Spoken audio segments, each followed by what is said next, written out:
All right, we told you about the plan by some House Democrats now to press President Obama to, before he leaves office, pardon about 750,000 undocumented immigrants via an executive order, executive action.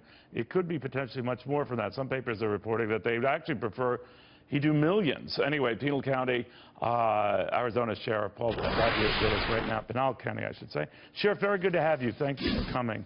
Thank you, Neil. What do you make of this? Well, it's a Hail Mary shot at the last hour, and it shouldn't happen. When you're talking a pardon, it was never intended to act in this type of capacity, where this is being legitimately proposed and recommended to the president by some extremists to literally use the pardon authority for hundreds of thousands, if not millions, of illegals who are here. And that should not happen. There was a clear mandate from the American people, loud and clear, that there's a new direction, a new president.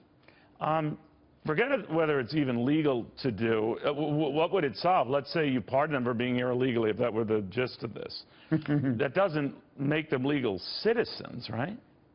Correct. It doesn't make them legal citizens, but this whole idea, he himself talked about deferred action. He said he would do it with Congress 19 different times. He said he doesn't have that authority, yet he went ahead and did it with executive action. And we've seen him do that on a number of different issues.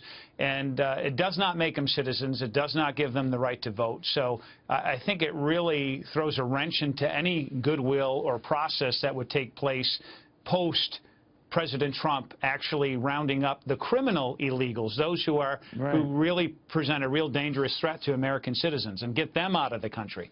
Were you surprised? Some people interpret it as a pivot when Donald Trump spoke to 60 Minutes, Leslie Stahl, talking about getting the bad ones, the bad hombres, as he said during the campaign, out of the country, 2 to 3 million, not the 11 to 15 million, maybe more, rumored to be here. What did you think of that? I think his focus is spot on. And what we in law enforcement have been saying for years, when President Obama took away our authority to work in partnership with the federal agents in ICE and the Border Patrol, we used to have 287G. I had deputies of mine that would complement them in their work when it came to immigration. And so we're going to have a reuniting of that effort. So you're going to have all law enforcement across the country working in partnership to what the president's really focused on. Our new president is talking about identifying, and we know who they are, those with criminal records, on average 3 to 5 crimes that they've committed that we know of here in the U.S. These aren't the illegals who are here just for a better life.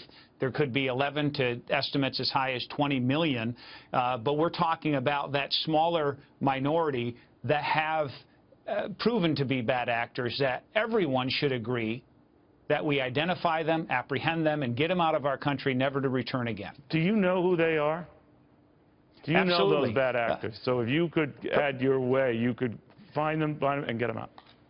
If we work again with ICE and the Border Patrol, absolutely. What we have seen when they've released hundreds into my county, I've asked for their names, and this current administration has put up roadblocks and refused even me, the sheriff, from getting those names. So a new president, new administration, new priorities. Wow, I didn't even know that. Sheriff, thank you very much. Good chatting with you.